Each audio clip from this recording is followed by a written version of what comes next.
Good morning, good afternoon, good evening. Whenever you're watching this, hello everyone. I'm Luke Thomas. This is the Monday Morning Analyst for June 1st, 2015.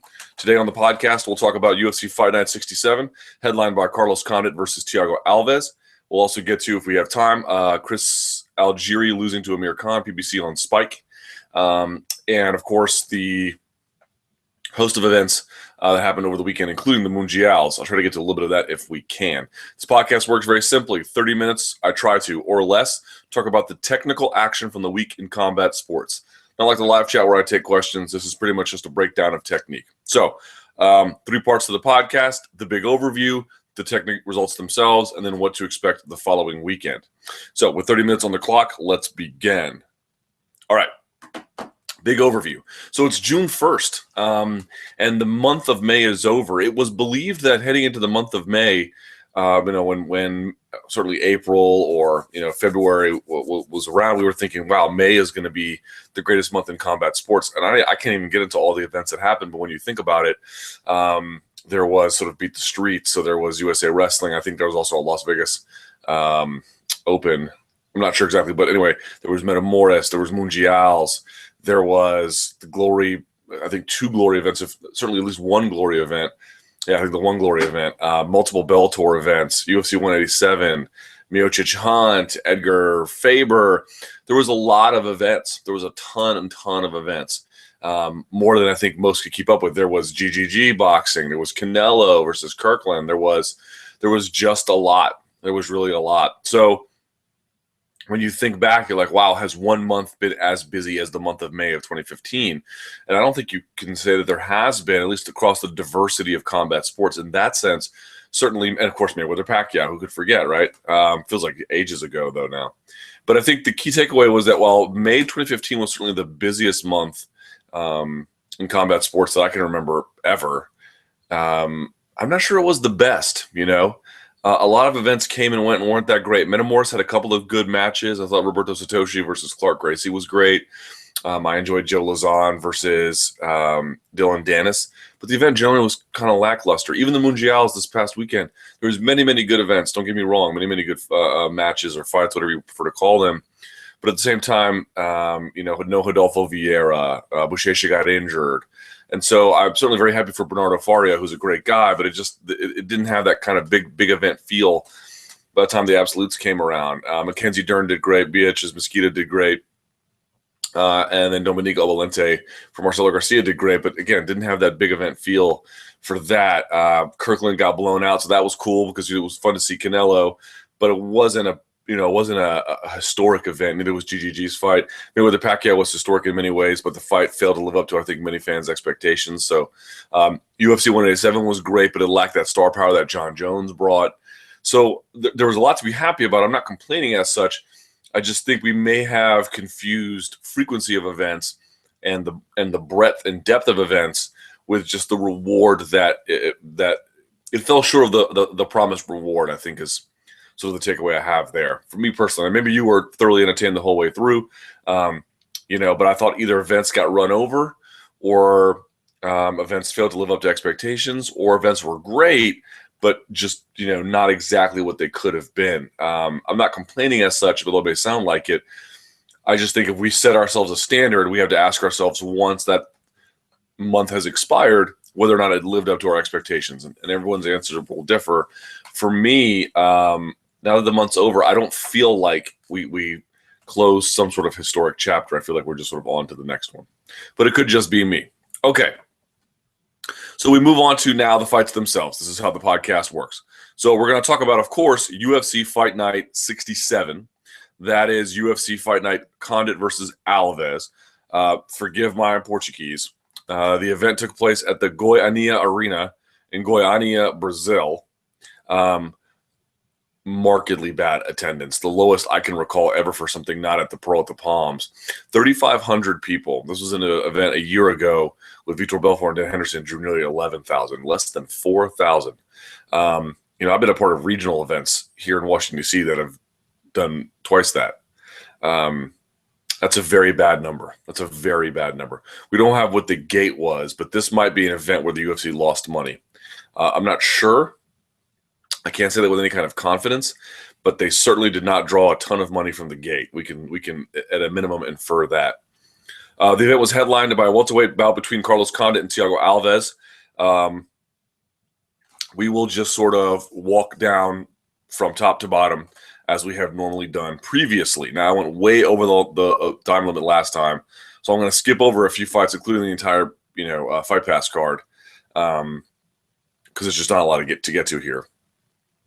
But there's a lot on the Fox Sports card, both the prelim and the main card, that I think is worth acknowledging. So let's start with very first.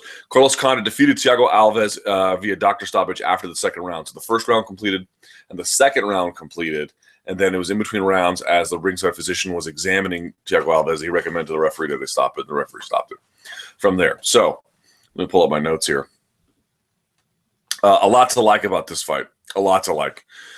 So the story of this fight was essentially that I thought Alves looked pretty good early. Looked conventional Alves, but conventional Alves is pretty great. There was a lot he was doing well. I thought he was chewing up. Carlos Condit was switching stances a lot, and was both ending and beginning combinations with his kicks. And I thought that Alves was tearing his lead leg up. It didn't matter which side he was facing. Alves was doing a great job of making sure actually that he finished the end of his combinations with kicks and really tore apart the lead leg stance, no matter which side it was, of Carlos Condit. So I thought that was pretty effective. I thought Carlos Condit was really missing a lot of his punches. Diving in with the left straight, coming over the right in a combination. Thiago Alves, if you go back and watch a lot of the replays, has great vision the whole time, is watching Carlos Condit come in and timing him pretty well, mostly with the right hand, but occasionally with a check left hook. So that was really sort of the first round. I mean, Carlos Condit was doing a good job of moving around, I think trying to keep things diverse. Now, the story of the second round was the elbows. But before I get into that real quickly, there was one elbow that I counted thrown by Carlos Condit in the first round. Alves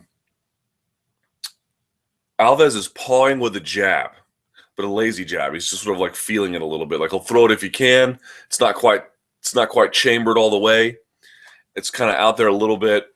Carlos wrist controls it and then tries to score an elbow over the top. I think it landed, although not heavily, but he ate a right hook counter as a consequence. Right, hardcore. Now he sort of walked through it because Carlos Condit has an amazing chin, but it's not true that he didn't throw an elbow into the second round. He threw one in the first, but he didn't. Virtually every time up until the end of the second round, anytime he tried to throw a single elbow on the same side without a setup on the other, he paid for it. So let's move into the second round. The big thing that set everything off was an elbow. But this one was different than the one he threw in the first round. Rather than same side parry throwing the elbow, Condit leans left. First of all, he feints. Then he leans left. Then he fires an overhand right. Okay. That gets Alves to counter with a check left hook. And then as he does that, Carlos drives back across with an elbow that just crashes into Alves. In other words, what's the difference? If I just grab grab one side and throw the same side elbow, you just can see everything coming. Yes, the elbow may land, and maybe that's enough if you can land a hard elbow, but you're just totally exposed. Rather than setting the elbow up with a punch and then changing sides, and then probably changing speeds a little bit too, that was really clever by Carlos Condit. It was a nice adjustment too. Like the elbow's landing, but we need to set it up first a little bit. So get him to open up with that same side, dart in, doesn't expect the range punch at all, bang, drilled him with the elbow. That was fantastic. And from there, he was sort of following up. Alves did a good job scrambling for the most part. In fact, Carlos Condit looking for a single leg, and then Alves with his face gushing with blood, attempting a guillotine. Guy's got a tremendous amount of guts, man. Tremendous amount of guts from Thiago Alves. I thought that was really good. I also like that Condit, he did go, once the elbows were landing a little bit more frequently, I did like that he kept up with it, but he also kept his, one thing, I was on 120 Sports last night, I was talking about it, one of the things that really I noticed was, Condit has so many weapons he can go to if he needs them. He's still got a lot of the same deficiencies. He hasn't quite, eliminated those, but he really has so many offensive opportunities that he can create for himself. So there's that. But one thing I liked was he jabbed. I think he even double jabbed and then went with a left hook to the body when he switched stance to the southpaw stance. That was awesome. Just ripping a hard body shot. That was great. Condit one time with Alves sort of floating just off the cage, went back to the same side elbow, and bang, ate another counter for it. The same thing that happened in the first round. There was one fantastic combo that this point that Alves was pretty hurt and bleeding. Condit went to right elbow, left body shot, then they lock in a 50-50 clinch, and this was great. Condit turns Alves around himself, right? So it's not one of those ones where he just tries to dive forward on you. He goes bang, bang, wraps it up. He's got a gable grip behind him, trips one leg, turns him over it, and rather than turning him over it and then sort of following through, he turned and then kind of picked his own feet up, and then crashed with Alves to the mat a la Ronda Rousey style. Ronda Rousey doesn't throw people from that, at least she hasn't. But I just mean Rousey, when she throws people, she loves to crash with them because it hurts so much more when they come down on you. And Condit did that. So he not only picked him up because he recognized immediately he had the space. Alves was sort of standing a little too tall right there. And Condit got under him, could feel it, and then picked him up. It was more of a trip. But if you trip someone hard enough and you turn them on the trip, they come off of their feet. And if you can recognize that and you can come off your feet at just a space after that, you can crash with them down. It's so painful if someone's really good at that and they're heavy. And there was one thing, just for a quick second, I noticed, like Matt Brown's the king of this. There was a moment where Alves was scrambling back to his feet, and you saw Condit try a three-quarter stack to then set up the Darce, but he couldn't finish it. He had a three-quarter stack just behind the head, trying to drive the head down of Alves, but Alves sort of got out of it. Anyway, I'm just sort of pointing out that Matt Brown is the king of the three-quarter stack in MMA. Okay, but so the round ends, and Condit, it could be a 10-8 round depending on your perspective. The ringside physician examines him. Alves' nose is up here. And people were like, why'd they stop the fight? Dude, that is a bad injury. That is a very bad injury. We have this thing in MMA where we want guys to fight until they simply cannot fight anymore. Like, if this guy's willing and he can breathe through his mouth, who cares? This is so terrible. This is how careers end much faster. He will live to fight another day, and we will at least have saved him potentially, unreal damage to his, quite frankly, your nose is a fairly significant part of your living experience. And if that is badly damaged, you can imagine that would compromise your quality of life for a long time. So it was already pretty hurt. I don't know why you would want to make it any worse. When something like that happens to someone, call it a day. Just call it a day. So I'm glad they did. Okay, in the co-main event, Nik Lentz and Charles Oliveira fought. This was a crazy, crazy fight. These two are wild, man, because what winds up happening when they get together is you have these moments where everything is being battled technically, and then one will do something not technically, and maybe it won't work, and then one will do another one that's not technical, and maybe it will work. In other words, they alternate between technical and non-technical depending on the success of what's working. If they can't pass your guard properly, he'll just try and smash you. If you can't get the guillotine, he'll just stand up and knee you in the stomach, but he may eat a shot over the top for being so ramrod straight. They have this weird combination of just trying to find a space of what works, and they'll be technical as long as they can be, but they won't always be. And sometimes they don't have to be because they can still be pretty effective with it. So the first round starts. Man, Oliveira has a suffocating whizzer, man. Suffocating whizzer. Like when you have a guillotine on someone, and a whizzer's not a guillotine, of course, a whizzer is just an overhook of an underhook. But when you have a guillotine on someone, one of the things you're looking for is the hand. You want it to be like this. Like if your elbow is down, see how you can't see it? You kind of want to be at a 90-degree angle. That way you can put your body into it, right? That's what you want. If you're down here, you're going to wind up being a muscle thing. I'm not saying you can't get it, but it just lessens your chances. It tires you out, so it's not nearly as good. You want that right angle. This dude on guillotines and whizzers is like up to here. He can grab his own chest because, first of all, he has great positioning, and then he's got this body type that he knows how to use. He may not strike like a tall person, but he does jiu-jitsu like a tall person. Like he knows how to use his length both defensively and offensively. And just we see him get so deep on a whizzer, that's got to be discouraging because if you try to throw him, or trip him, unless you go just the right way, he's going to be able to use that to scramble out or set up something once he comes down. So really a suffocating wizard that he has. Just something to note from Charles Oliveira. Lentz nearly gets guillotined in the first round, but when he takes Oliveira down, jumps to the opposite side. That's how you break it. And because Oliveira is not a dumbass, he lets go so he doesn't get Von Flue choked. Just want to point that out. Both guys are too good for that to happen. Let's see. There was one point where Lentz has one underhook and is trying to tap the other side, but they're already against the fence, so it's like it's not a race across the octagon. They're already there.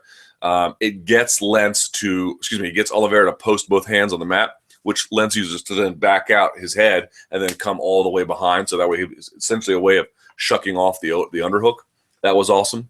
But it winds up happening is that Oliveira, Oliveira turns back into him, sinks the left underhook, gets a gable grip on him, steps into him, and then wraps the head. Man, anytime your head is wrapped, with very little exception, if your head is wrapped, like the only example would be if you are cross-body and someone's wrapping your head, right? Like I just mentioned. But if you're like standing up and someone's wrapping your head, you're probably in a bad space. You're probably in a very bad space. So anyway, he gets the head toss. So that was kind of nice. I'll mention this later. Oliveira was able to pass the guard in a way that Hayes could not on Formiga, where you essentially flatten to one side. You flatten one. If you're in butterfly, you get one hip over, one side of the outside leg flattened down, and then you jump to the other. Formiga was able to follow him because he was able to keep a hook in. Oliveira was able to pass on Lentz that way. That was kind of nice. Of course, he had the nice knee to the body. He was firing those knees the entire time. He was standing up straight, but you notice that Lentz kind of wants to come in sort of hunched over, dug in, and then reach for an underhook or get double underhooks. That's really what he's looking for. Punch over the top and then coming in. And I think Oliveira knew that was coming and was just constantly drilling him with knees. Eventually, one of them dropped him, so that was really nice too. But the round continues, the fight continues, and now Lentz begins to take over. So this was a crazy fight. So in the second round, let's see. Oh, eventually he gets him down, Lentz does, and he's working half guard. And you see him on one side of Oliveira working the Kimura on the other side. Now, he's not very close to it, but a couple things happen. One, it's sort of distracting when you're just trying to keep your arm from getting Kimura or, Amir Khan or whatever. The other part is that it flattens a shoulder. And if it flattens a shoulder, it probably flattens a hip too, depending on how you're leaning. And that gave Lentz all the space he needed to drive he was in half guard, to drive the trail leg just above the hip and then step out. So that was kind of cool too. In other words, I'm gonna pretend like I'm going for a Kimura, both as a just sort of a mental distraction, and so I can just kind of get your weight where I need it to get my legs free to then come out the side. So that was kind of a nice move by Nik Lentz. Let's see. There was a moment where Lentz tried to secure a guillotine when Oliveira was turtling into him and then driving in for the takedown. And you can see he actually tried what Rockhold did on Bisping, where you secure the guillotine, you can roll them depending on how they're defending. He rolls Oliveira, plants the hand on the mat, but didn't quite have it under the chin, so I had to let it go. Now, he was, I think at that point, either mounted or had half guard on top. So he was in good position, but not enough to finish the takedown or the guillotine. And then, of course, they both go to 50-50. How funny was that? 50-50 guard. Neither was very effective from there, partly because I don't know if people have worked out 50-50 from him in MMA yet, and partly because they were slippery and, they're probably good at heel hooks, but I doubt they're not like Husamar Palhara's heel hook guys. So it didn't end up mattering in the end. The third round was the most interesting round, and, of course, where the fight stops. So Lentz has Oliveira like a modified headlock. He's not on top of the head. He's got one hand behind the arm, but one hand on top of the head. So he's like, putting his chest weight down on him. And to get out on the other side where the weak side is, Oliveira Granby rolls across his shoulders, is able to stand. As he stands, they're clinching, almost 50-50 clinch. Not wrestling clinch, but tie. This is brilliant. Oliveira grabs the head, fires a knee up the middle without hesitating. fires the knee, brings the knee back down, and then immediately drives the head in for the guillotine. Remember what I told you before, if you go back and watch where his hand is, once he shoves it in, he's all ready to hear before he's even like clasped his hands or anything. He's here on this thing. Like that Joker is tight, okay? And this might have been my favorite thing.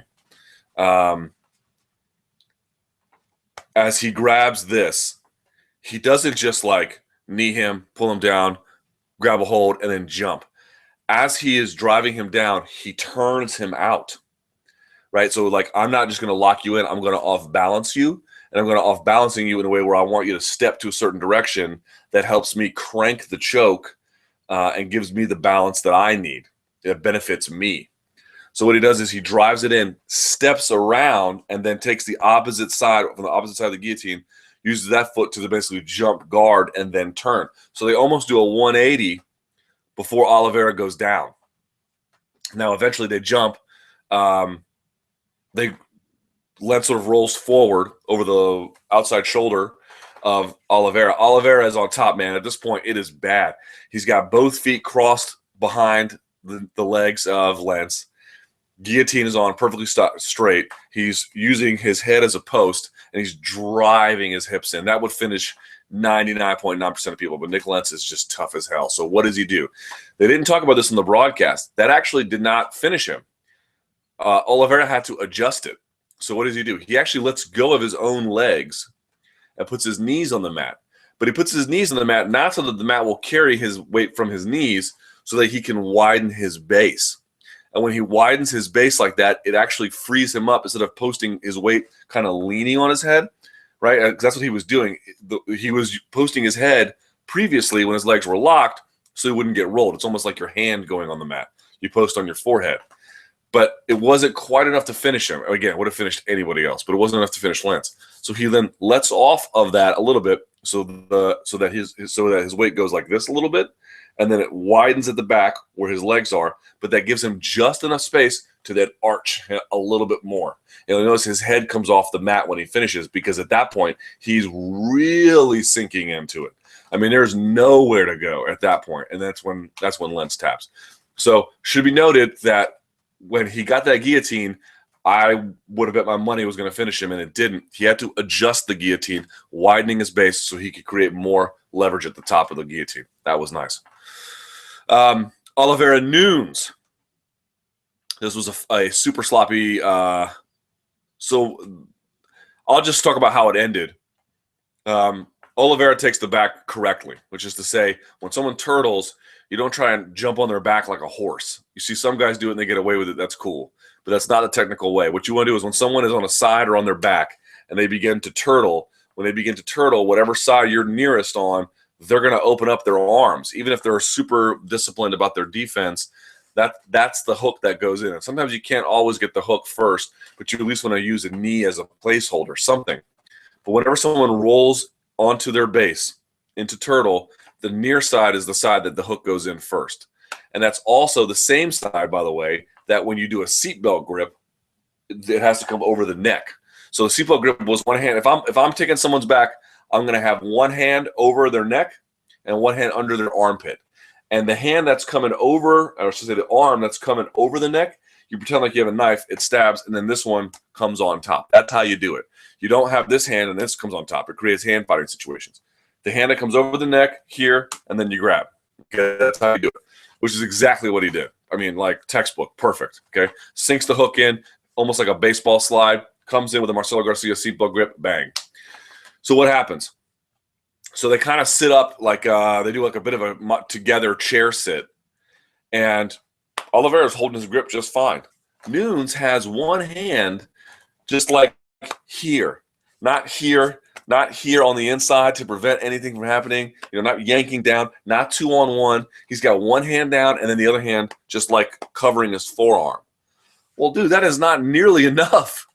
That's not going to stop anybody good. I just don't think he was, I don't know, maybe he didn't think he was in danger. I don't know. Whatever the case, Oliveira says, okay, whoop, snatches it, and then just gable grips on top to finish it. Like all you had to do was just drive the hand over. Remember, you're already here. You're already here. If this is KJ Nunes' neck and this is Oliveira's arm, you're here. So what do you have to do? That's it. That's all you have to do. And then he hand fought and he got it. Super sloppy hand fighter from KJ Noons. Again, I don't know if he was hurt or he wasn't thinking, because I'm sure he defends a choke better than that in practice. I'm quite confident that he does. But he just lost it for a moment in time, and he paid the price for it. Let's see. Let me go over some of these results real quickly. Charles Oliveira, by the way, defeated Nik Lentz at 110 of the third round. Alex Oliveira defeated KJ Noons via rear naked choke at 251 of the first round. Francis Bahosa defeated Ryan Jimmo. I mean, the worst fight in the galaxy. Not even going to talk about it. Francisco Amasaranduba Trinaldo defeated Norman Park via split decision 29-28, 28-29, 29-28. I kind of thought Park won as well, but I just don't. There were some great throws that actually I think Park deserves credit for having some interesting takedowns and a wide diversity of takedowns, but nothing that really sort of caught my attention as uniquely special anyway. Darren Till defeated Wendell Oliveira via KO with elbows, 137 in the second round. Let me pull my notes up here. Let's see. Just wanted to note that first round, there was a good moment there, I think, towards the end. I think Stan noted it, where you could see Till sort of frame out his feet for a kick and instead just fires the left straight down the middle. That was kind of cool. In the end, let's see. What happened? Oliveira throws him. There was a moment where Till got double underhooks and was driving Oliveira back for a takedown and gets it. But when Oliveira reads it happening as it's happening and kind of he doesn't bridge exactly perfectly, but when Till gets the inevitable takedown, Oliveira kind of times it to like shuck him off a little bit, or at least push him a little bit as he lands. So Till's going to get the takedown, but he's going to fall a little too far forward to secure it.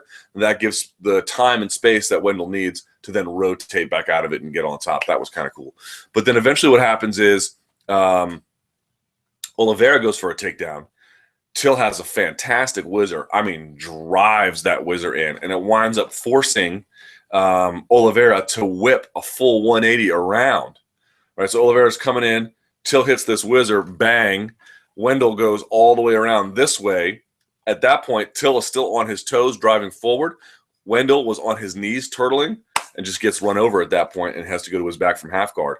And from there, remember how Condit standing was taking the wrist and then driving his elbow over the top? Well, that's what Till was doing to Oliveira. Oliveira was underneath, poorly establishing wrist control, but having loose wrist control. Or I think even the left side, he hadn't even had a chance to grip yet. But the same principle applied, where Till drew the elbow in and then drew the wrist in and then fired. I have shoulder surgery. I can't get the proper angle on this anymore. Isn't that crazy? Like when I did Muay Thai, I could get a great angle on my left elbow. I can't even turn it over anymore. Anyway, so then fires it over and then drills him out with a series of just brutal, uncontested elbows. Again, just no posture control at all attempted from Wendell Oliveira. So that happened officially at, 137 of the second round. Let's see, on the preliminary card, Johnny Jason defeated Damon Jackson via triangle choke at 331 of the first round. This was a crazy, crazy triangle. Did y'all see this? Here's what happens. They get into guard, beautifully timed double from Damon Jackson. Okay. They get into the guard, and Johnny Jason's going to work. He underhooks the near side thigh of Damon Jackson as he has sort of clamped down. So like Damon Jackson is like getting his hands in on the bicep. You see Johnny Jason kind of clamping here right behind the glove, underhooks the side. So what is he doing? He's framing for an arm bar. He's framing for an arm bar on the left arm. And you can hear Jackson's coaches say, posture up, posture up. Okay, that's good. That's good advice. So he postures up because he was sort of down before and then he comes up. But the strange part about it is he just kind of leaves his left arm dangling. It's right there. The left leg of Johnny Jason is already between his hip and his armpit. So then he takes the right leg and then just walks it up, like quickly, but just walks it up because like he didn't push off. He didn't stop the leg. He didn't bring the leg over. When he postured up, he just kept it here. There's nothing protecting here. So Jason just puts the leg right on top, and then seals the triangle choke. Here's the best part. I went back and watched it like 50 times. Jason started off on an armbar, but eventually when Jackson postured up and didn't move his arms, Jason is able to secure the triangle choke with no hands. With no hands. He doesn't even control the near side arm that's going to be in between. You know how a triangle is always one arm in, one arm out? He doesn't even use any hands to control that. The only thing he used his arm for was once he dug the underhook and lost the armbar, he sort of used it like as an anchor to drive his hips out, and you know, he has a long body frame to then seal the triangle choke. Okay, so he seals the triangle choke. Now, not fully like clamped down, but like, you know, behind the head like this. His coach says, pass. So when someone has extended themselves like that, right, if you time it right, and if you don't time it right, you're in trouble. Oop, here we go. If you time it right, you can come around the corner. He doesn't come around the corner at all. He just kind of stands there. So what does Honey Jason do? Still keeping this, releases it, grabs the wrist, the near side wrist, where the choke is now locked up, the arm that's in between the choke, and then drives his hips over like an Upa sweep to get him to go over for the triangle choke. And at that point, there was one moment, it's too difficult to describe without seeing the replay. Brian Stan notes it that Jackson had rolled the wrong way. If you go back and look at it, go back and watch the tape, the very first time that they're scrambling, so they get tipped over, Jackson comes out. He had to roll clockwise to come out on the left hip of he had to roll counterclockwise to come outside on the left hip of Honey Jason. He rolls clockwise, which means he rolled back into the choke. But it's fine. It was just crazy to me that Jason was framing up for an arm bar. His coach tells him to posture up. He postures up and then stop defending. So Jason locked the choke up right there. Brilliant, brilliant. Jussier Formiga defeated Wilson Hayes via unanimous decision at 29-28 across the board. They were talking about how good Jussier Formiga's jiu-jitsu is, and it is very good.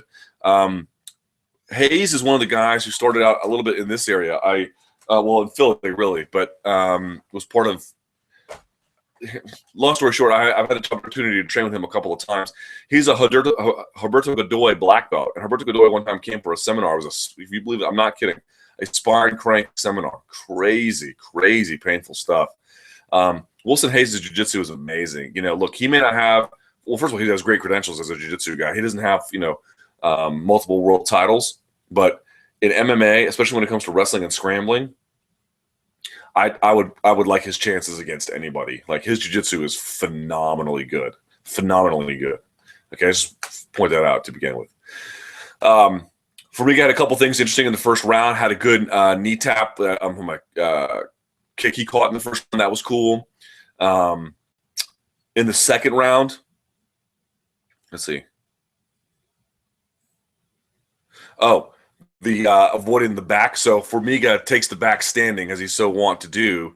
And this is where I talked about the jiu-jitsu of Formiga, and it is very good. So what does Hayes do? Hayes gets from one side on his left hip, gets 2-on-1, gets to the other side, rolls to his right, sits up, and then drops back. Why? Why is he doing that?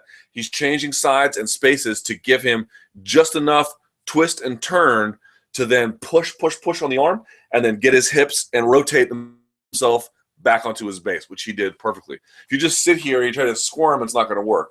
You got to go side to side, and then you have to create motion. You don't want to give up your neck, but if you've got firm control and you can't get the submission, sitting up, dropping back, just finding ways to create angles to move space, and then driving him one way as you sit your hips out and down, he was able to get back on top. That was kind of cool. Really enjoyed that.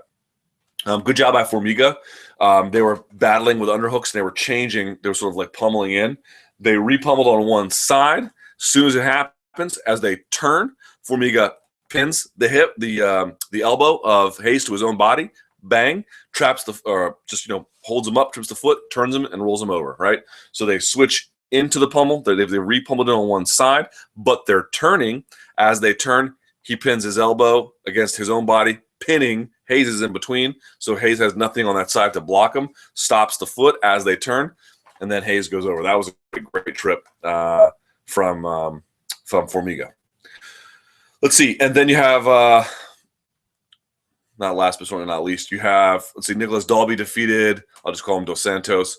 Split decision 29-28, 28-29, 29-28. Just a couple of things. I thought and Brian saying, no, there's the diversity of takedowns. Whenever you see a guy who has like a diverse, array of takedowns like that, that's usually an indication that they have to be diverse because the takedown necessarily isn't dominant, but they can be dominant through diversity. In other words, if he had just gone back to the double over and over again, Dos Santos would have been able to stop it. But because he went to like the reverse double leg and then the double leg, and then he was going to like these sacrifice throws and outside trips, it was a diversity that the Brazilian, just could not keep up with in that particular context. So I appreciated that. Let's see.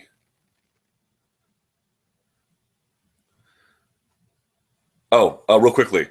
Dos Santos was able to use the Kimura from Turtle as Dalby didn't. There was a moment there where Dalby was trying to go for a takedown. I think Dos Santos had a Kimura, and let's see. Turtle.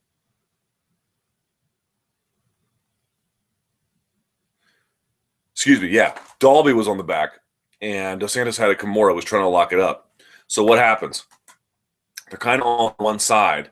Dalby comes around because you want to be behind someone to cover their hips, but he didn't have a hook in. And if you don't have a hook in, there's nothing controlling. The base is now lifted off the ground. Well, if it's lifted off the ground, you can now move. And so he was able to reverse position. He's able to use the Kimura to reverse position. I apologize for that. That was kind of cool. But not a whole lot to speak of in that one. We're running out of time. Real quickly, Mirsad Bektic versus Lucas Martins. This was great, man. A couple things to note. First of all, the willingness of Bektic to throw offense from all kinds of control positions. Like, he's really good at getting a control position, and then before moving to the next one, just firing 7, 8, 9, 10 punches. Then you move to the next one, establishes it, 7, 8, 9, 10 punches. Really, really like that from Mirsad Bektic. So he's always just banging on you at all times, okay? So he was showing a little bit hurried hands. You could tell when they first met up, he was looking for a takedown because he was going to throw a couple combinations, but he had that sort of look that look that wrestlers get when they want to throw a couple, just to get it over with so they can then shoot. So he paid for it with a couple of right crosses. And again, go back and watch Martin's vision as he's watching Bektic in front of him. He's able to score and land, and that was pretty cool too. But eventually the right in the second round dropped him. The thing I want to point out in the control positions that Bektic had, I thought was really great, was that there's a moment there where Martins was able to get his back to the fence, had one knee down, and had one leg outstretched.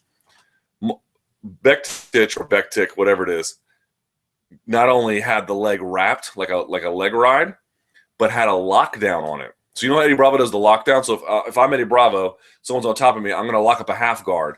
But I'm not just going to put one leg and cross mine. I'm going to put the other leg and then recross underneath your ankle. It's called a lockdown, right? And it makes passing or backing out impossible, right? It's just one way or the other. You can't go. You're sort of stuck there, hence the lockdown. And then he uses that for all kinds of things like back takes and whatnot, all right? Bektic used the lockdown while Martins is trying to scramble to weigh him down and keep his legs. Now, eventually he was able to redraw the knee, but it took him a while. And I just never seen anyone use a lockdown from that position. Anyway, eventually the second round comes out. Same combination he got countered off of in the first one, went back to it because I think that eye was closed, banged him out with the right, and then finished him off brilliantly. Fantastic job from Lucas Martins. Real quickly, fantastic job from Mirsad Bektic. Juliana Lima defeated Erica Almeida via unanimous decision, 30-27, 30-27, 30-25. And then Tom Breeze defeated Louise Dutra via TKO at 4:58 of the very first round. I will give my fighter of the card to Charles Oliveira. Let's see. Amir Khan defeated – I didn't get a chance to get to it. Amir Khan defeated Chris Algieri via unanimous decision. Much tougher fight than people thought. Oh, by the way, your fight of the night was Oliveira versus Lentz. Your performances of the night were Oliveira versus Hani Jason. It's kind of weird, but okay, fine. How did Carlos Condit not get over Hani Jason? Whatever. Next week, you have UFC Fight Night 68, which is, for just being honest with ourselves, not good. Not a whole lot to like about that one. It's headlined by Tim Boach versus Dan Henderson. Ben Rothwell versus Matt Mitrione's on it, okay. Jorge Medeiros is good. Tavares versus Ortega, maybe. Soto versus Burchak. Francisco Rivera versus Alex Caceres. Sean Jordan versus Derek Lewis. Brian Ersol versus Amari Ahmedov. Chris Wade versus Chris Gallegos. We really didn't bring Gallegos back. Joe Proctor versus Justin Edwards, Cardio Collier, and Jose Nunez versus Leandro Morales. That'll be a sneaky center. Okay. You can follow me on facebook.com/sports, Thomas@SBNation.com, and of course on Twitter @SBNSLukeThomas. I will post this. I'll post on Algieri fight in the post on MMA fighting. I'll post a bunch of stuff from the weekend for the Mundials. By the way, Marcelo Garcia had the male double gold winner, absolute and division for black belts, and the female double gold winner for her division and absolutes. So it was Bernardo Faria and then Dominica. Both. Marcelo Garcia had that. That's an incredible performance. I think the team winning the checkmate won. I think, by the way, Cicero Costa guys, the Unity BJJ guys got second. I don't know where Murillo Santana finished, but Meow Brothers, Paulo won his at light feather, I believe. And then in a crazy match between Bruno Malfacini and João Meow. João Meow had an advantage retracted, which gave Bruno Malfacini the win. Crazy match. Rafa Mendez became a 5-time world champ, beating Cobrinha. Let's see. I believe Sanjay Ribeiro is now a 7-time world champ. There was a terrible closeout between Lepri and Langui. And by the way, Shanji beat Leitch. Mackenzie Dern is now black. Mackenzie Dern is a world champion at blue belt, purple, brown, and black. So that's crazy. I will post all kinds of matches between Keenan. Keenan almost submitted with a triangle. Leandro Lowe. Edwin Najmi got his black belt, won the brown belt world championship, and finished 2 people automatically with flying triangles. This guy's Edwin Najmi is amazing. A guy to humble balls. So I'll post all that stuff. All that stuff will be on the post on MMAfighting.com. Lots to watch and get to. UFC Fight Night 68 next week. Thanks for watching. See you guys next time. Enjoy the fights.